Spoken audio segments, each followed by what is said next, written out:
क्या जिहान अंदर है? बताओ मुझे। हाँ हाँ यही है।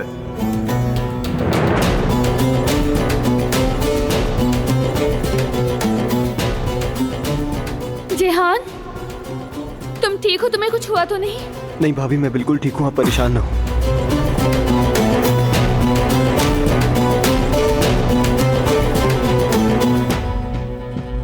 दरवाजा खुलता तो जिहान मर जाता।